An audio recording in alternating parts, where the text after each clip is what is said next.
Ganga academy में आपका स्वागत है। मैं अमित पांडे आप लोग को एलटी हो चाहे जीआईसी हो, टीजीटी पीजीटी हो, चाहे ईएमआरएस हो, ईएमआरएस हो, आप सभी लोग की तैयारी सही मुकाम पर पहुंचाने की पूरी कोशिश करूंगा। प्रतिदिन मैं आप लोग के लिए रिवीजन के रूप में, प्रैक्टिस के रूप में आप लोग को 15 क्वेश्चन प्रतिदिन कराऊंगा, जिससे आपका काफ़ी हेल्पफुल रहेगा। तो अगर आप लोग एक्चुअली हमारा नया चैनल है, तो आप लोग से यही रिक्वेस्ट है कि चैनल को सब्सक्राइब कर लें। अगर आप लोग के परीक्षा में कुछ भी हमारे द्वारा अगर हेल्प मिल रहा है, तो मैं अपने आप को सौभाग्यशाली समझूंगा। तो ज़्यादा वक्त न लेते हुए हम स्टार्ट करते हैं। स्टार्टिंग हम आदिकालीन हिंदी साहित्य से करते हैं। पहला क्वेश्चन आपकी स्क्रीन पे ही रहा। दोहा चौपाई पद्धति का प्रयोग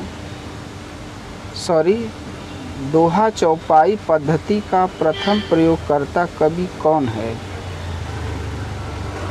आप लोग के ऑप्शन ये हैं: क शंभु, ख चंद्रबरदाई, ग सरहपाद, घ पुष्पदंत। आप लोग को 2 सेकंड का ऑप्शन मिल रहा है। आप लोग उत्तर सोच के बताइए।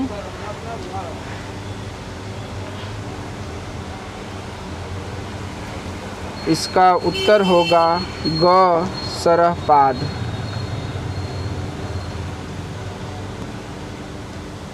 आगे बढ़ते हैं हम लोग अगले क्वेश्चन पर। Question number 2।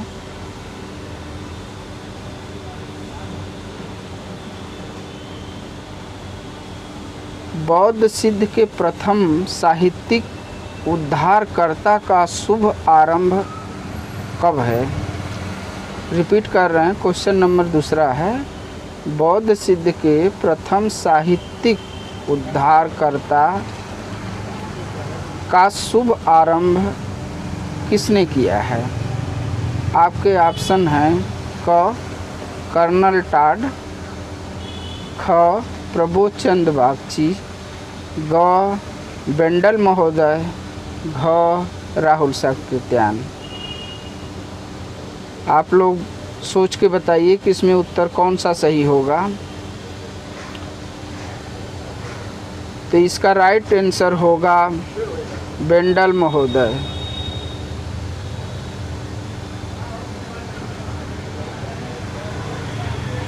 बेंडल महोदय। आगे बढ़ते हैं हम लोग तीसरे क्वेश्चन पर। आदि काल का आरंभ मुंज या भोज के समय से मानने वाले विद्वान कौन कौन हैं? क्वेश्चन एक बार फिर से रिपीट करता हूँ। आदि काल का आरंभ मुंज या भोज के समय से मानने वाले विद्वान कौन हैं? आपके ऑप्शन हैं: ए हजारी प्रसाद द्विवेदी, बी रामचंद्र शुक्ल, सी डॉक्टर नगेंद्र और डी राम कुमार वर्मा।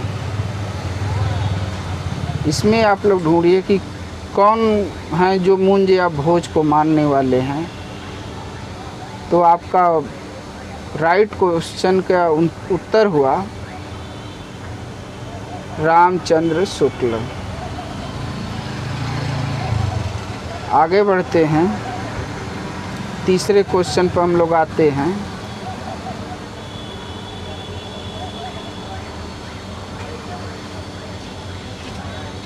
चौथा क्वेश्चन आपके सामने रहा, पंचमकार का विधान किस साहित्य में मिलता है।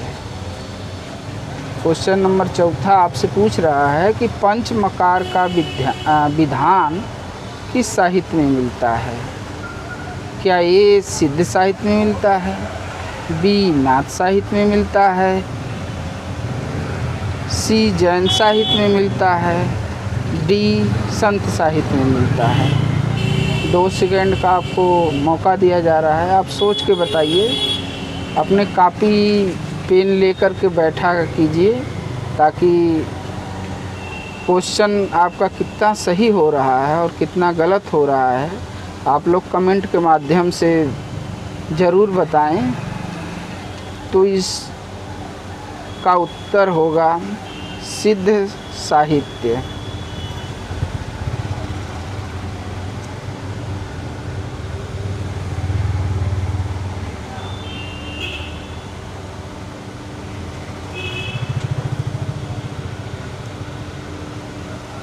सिद्ध साहित्य।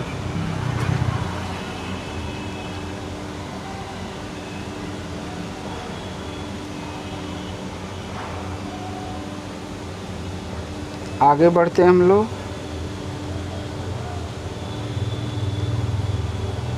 क्वेश्चन नंबर 5वां, मिश्र बंधुओं के अनुसार ब्रजभाषा का सर्वप्रथम हिंदी कविता में प्रयोग किसने किया। अगर आप एलटी का एग्ज़ाम देने वाले हैं, चाहे नेट का एग्ज़ाम देने वाले हैं, इसी तरह से क्वेश्चन पुटअप किया जाता है और हम लोग बस केवल रचनाओं में ही व्यस्त रहते हैं। तो क्वेश्चन को आप लोग ध्यान से देखिए और उसका उत्तर सोचने का प्रयास कीजिए कि उत्तर इसका क्या होगा। टॉपिक पे आते हैं हम लोग कि मिश्र बंधुओं के अनुसार ब्रजभाषा का सर्वप्रथम हिंदी कविता में प्रयोग किसने किया। आपके ऑप्शन रहे क पुहकर, ख पुष्पदंत, ग सारंगधर और घ अमीर खुसरो। सोचिए आप लोग इसका उत्तर क्या होगा। क्या क पुहकर होगा, ख पुष्पदंत होगा, या ग सारंगधर होगा, या घ अमीर खुसरो होगा।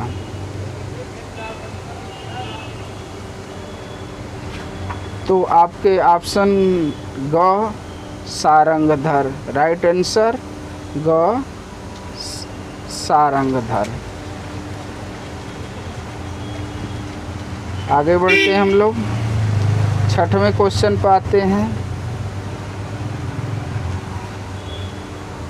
इसमें आचार्य रामचंद्र शुक्ल ने एक क्वेश्चन किया है अपनी हिंदी साहित्य का इतिहास लिखते समय। जब उन्होंने 1929 में हिंदी साहित्य का इतिहास लिखा तो उसमें 12 पुस्तकों का जिक्र किया है। उसी से संबंधित यह प्रश्न है कि आचार्य रामचंद्र शुक्ल ने देश भाषा काव्य की पुस्तकों की संख्या मानी है। फिर से हम दोहरा रहे हैं क्वेश्चन। आचार्य रामचंद्र शुक्ल ने देश भाषा काव्य की पुस्तकों की संख्या मानी है। आपके ऑप्शन रहे क 10, ख 12, ग 15 और घ 8। इसमें कितने माने हैं, अपभ्रंश के कितने माने हैं और देसी भाषा के जो काव्य की पुस्तकें हैं वो कितने माने हैं। तो इसमें इसका राइट उत्तर होगा घ 8, यानी देसी भाषा की पुस्तकें 8 हैं, और जबकि अपभ्रंश की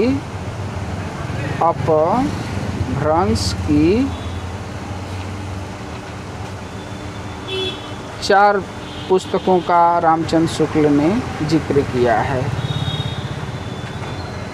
क्लियर। आगे बढ़ते हैं हम लोग अगले क्वेश्चन पर।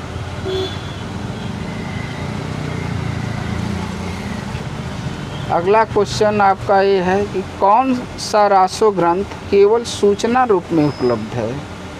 कौन सा रासो ग्रंथ केवल सूचना रूप में उपलब्ध है, उसका कोई पुस्तकाकार का रूप आज तक अनुपलब्ध है।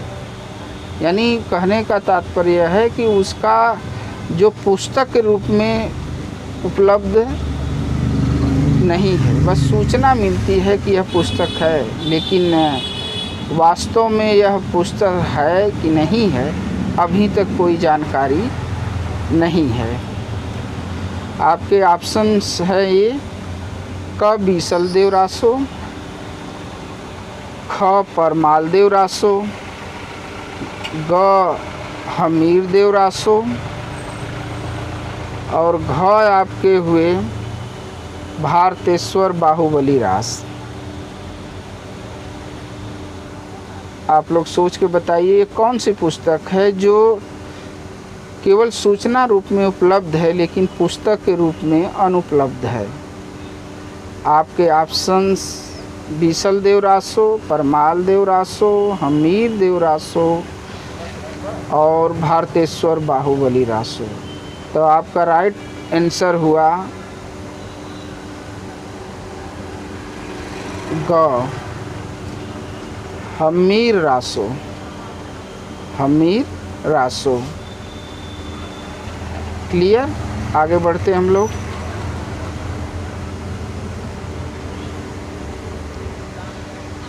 क्वेश्चन नंबर 8 है, आदिकालीन जैन साहित्य किस भाषा में रचा गया है? आदिकालीन जैन साहित्य किस भाषा में रचा गया है? क्या वह अपभ्रंश में रचा गया है, कि राजस्थानी में रचा गया है, कि प्राकृत भाषा में रचा गया है, कि डिंगल भाषा में रचा गया है?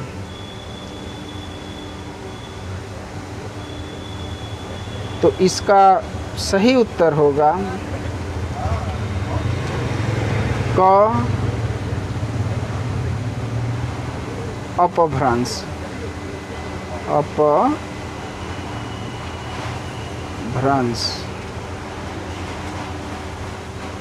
अपभ्रंश। क्लियर? आगे बढ़ते हैं हम लोग। क्वेश्चन नंबर 9,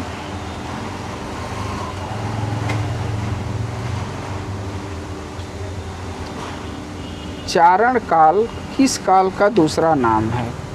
क्वेश्चन नंबर 9 है कि चारण काल किस काल का दूसरा नाम है? क्या वह भक्ति काल का नाम है? क्या वह रीति काल का नाम है? क्या वह आदि काल का नाम है? क्या वह आधुनिक काल का नाम है? तो आप लोग इस क्वेश्चन का उत्तर तो आप लोग समझ ही गए होंगे कि ग आदि काल। चारण काल डॉक्टर जार गियर्सन ने इसे चारण काल कहा है और डॉक्टर राम कुमार वर्मा ने भी अपने आदि काल में चारण काल और सिंध काल कहा है। तो इसका राइट उत्तर होगा आदि काल। ठीक, आगे बढ़ते हैं। 10वें क्वेश्चन पाते हैं। 10वां क्वेश्चन रहा आपका ये कि नरोत्तम स्वामी के अनुसार रासों की उत्पत्ति हुई है।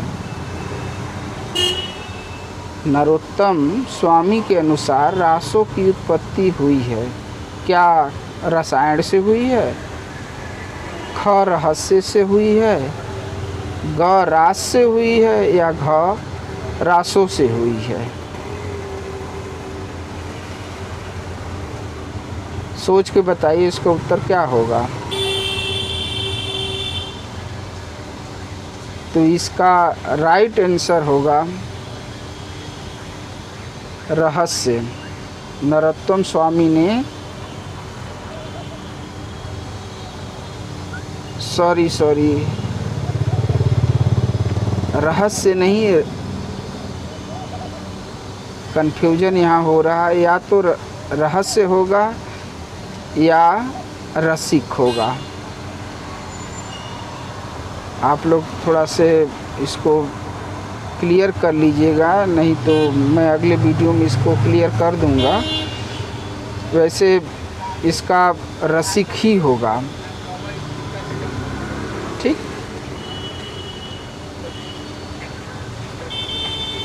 आगे बढ़ते हैं हम लोग। क्वेश्चन नंबर 11, दंगवे पुराण के रचनाकार कौन हैं? क्वेश्चन नंबर 11 आपसे पूछ रहा है कि दंगवे पुराण के रचनाकार कौन हैं?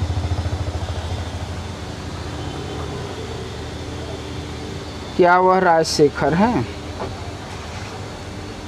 भट्ट केदार हैं, या भीम कवि हैं, क्या घ श्रीधर हैं? सोचिए आप लोग, इसका उत्तर क्या होगा? तो इसका राइट उत्तर होगा ग भीम कवि। भीम कवि। ठीक, आगे बढ़ते हैं हम लोग 12वें क्वेश्चन पर। 12वां क्वेश्चन ही रहा आपके ऊपर। बेली कृष्ण रुक्मणी री के रचयिता कौन हैं? बेली कृष्ण रुक्मणी री के रचयिता कौन हैं? क्या जिन धर्म सूरी हैं, ख जिन दत्त सूरी हैं, ग पृथ्वीराज हैं, या घ सारंगधर हैं? आपके ऑप्शंस हैं, क्या जिन धर्म सूरी हैं, कि जिन दत्त सूरी हैं, कि पृथ्वीराज हैं, कि सारंगधर हैं? सोच के बताइए आप लोग, इसका उत्तर क्या होगा? तो इसका राइट आंसर होगा ग पृथ्वीराज। बेली कृष्ण रुक्मणी री के रचयिता पृथ्वीराज हैं। ठीक, चलिए आगे बढ़ते हैं हम लोग।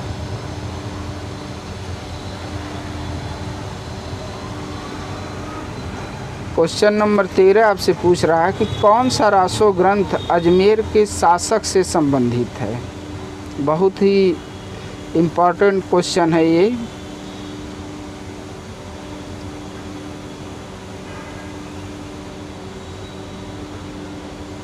यह इम्पॉर्टेंट क्वेश्चन है, ये बार बार परीक्षा में पूछा जाता है कि कौन सा रासो ग्रंथ अजमेर के शासक से संबंधित है?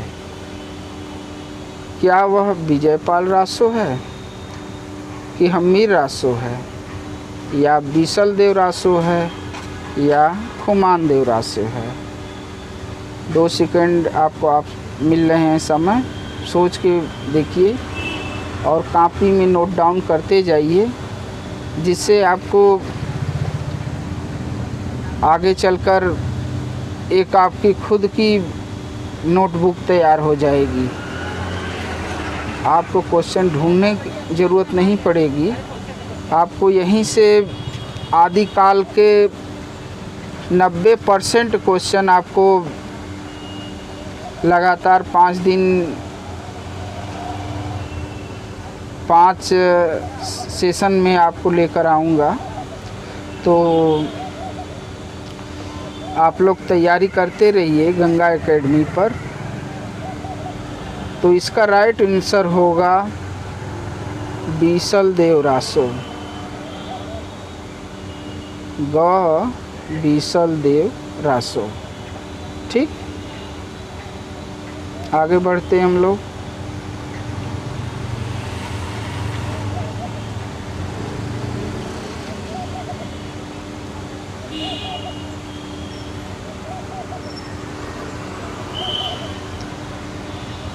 इसमें क्वेश्चन पूछा जा रहा है 14वां कि रामचंद्र शुक्ल जी ने जिन 12 ग्रंथों के आधार पर आदि काल को वीर गाथा काल कहा है, उनमें अपभ्रंश की कितनी रचनाएं हैं। अभी आपसे पहले इसी से संबंधित एक क्वेश्चन पूछा गया था। क्वेश्चन नंबर शायद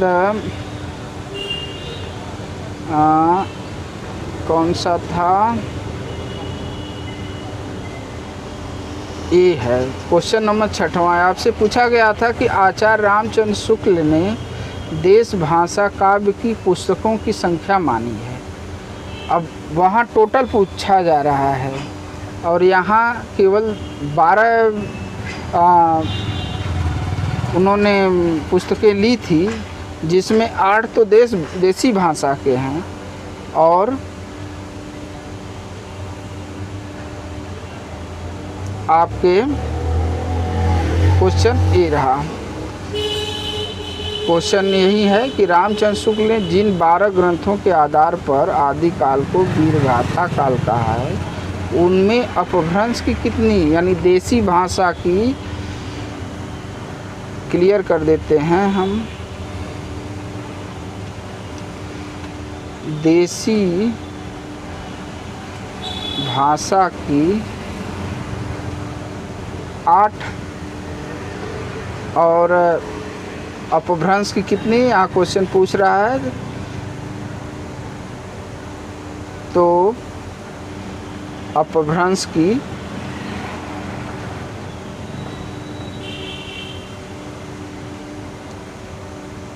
4 है। अपभ्रंश की 4, यानी देसी भाषा की 8 पुस्तकों को लिया है उन्होंने और अपभ्रंश की 4 पुस्तकों को। क्लियर उत्तर। आगे बढ़ते हैं और यह आप लोग के आज की सीरीज का अंतिम क्वेश्चन है। ठीक, क्वेश्चन बहुत ही महत्वपूर्ण है, चाहे आपकी टीजीटी की हो, चाहे पीजीटी की परीक्षा हो, चाहे एलटी की हो, चाहे जीआईसी की हो, चाहे आपकी ईएमआर आरएस की परीक्षा होने वाली है दिसंबर में, उसका हो, चाहे डीएसएसबी का हो, चाहे नेट की परीक्षा हो, इसी तरह के क्वेश्चन एग्ज़ाम में आते हैं। तो आप लोग से रिक्वेस्ट है कि आप लोग चैनल को सब्सक्राइब कर लें। आप लोग लाइक करें या ना करें, आप लोग की मर्ज़ी है। आपको पसंद आएगा तो ज़रूर लाइक करेंगे, लेकिन हम यही आपसे कहेंगे कि आप लोग चैनल को सब्सक्राइब कर लें और बेल आइकन दबा दें, जिससे कि आपके पास नोटिफिकेशन पहुंचती रहे जब जब मैं वीडियो डालूं। तो हम लोग 15वें क्वेश्चन को स्टार्ट करते हैं। 15वां क्वेश्चन आपका ये है कि कृष्ण की रास लीला की परंपरा जो भक्ति काल में प्रसिद्ध हुई। क्वेश्चन रिपीट करते हैं कि कृष्ण की रास लीला की परंपरा जो भक्ति काल में प्रसिद्ध हुई, इसकी शुरुआत किस ग्रंथ से मानी जाती है। यानी ये ग्रंथ का नाम पूछ रहा है। क्या वह उपदेश रसायन रास से है, क्या परमाल रासों से है, कि बीसल देव रासो है, या विद्यापति की पदावली है। बहुत ही इम्पोर्टेंट क्वेश्चन है कि कृष्ण की रासलीला की परंपरा जो भक्ति काल में प्रसिद्ध हुई, इसकी शुरुआत किस ग्रंथ से मानी जाती है। तो इसका उत्तर होगा क उपदेश रसायन रास। उत्तर क्या होगा, उपदेश रसायन रास। तो यही 15 क्वेश्चन थे आप लोग के लिए। शायद भाषा में त्रुटि हुई होगी, शैली में भी त्रुटि है, हम भी समझ रहे हैं, लेकिन हमारा उद्देश्य आप लोग का समय बर्बाद करने का नहीं है। मैं सोच रहा हूँ कि आपके एग्ज़ाम में अगर मेरा सहयोग 20% भी हो जाए तो अपने आप को मैं भाग्यशाली समझूंगा। अगर मुझसे कुछ गलती हो रही है तो क्षमा कीजिएगा, मैं सुधार करने का प्रयास करूंगा। तो एक बार पुनः आप लोग से निवेदन है कि चैनल को सब्सक्राइब कर दें, लाइक करें और दोस्तों के साथ शेयर करें। अगर आपका कुछ सुझाव है तो उसे कमेंट ज़रूर करें। धन्यवाद।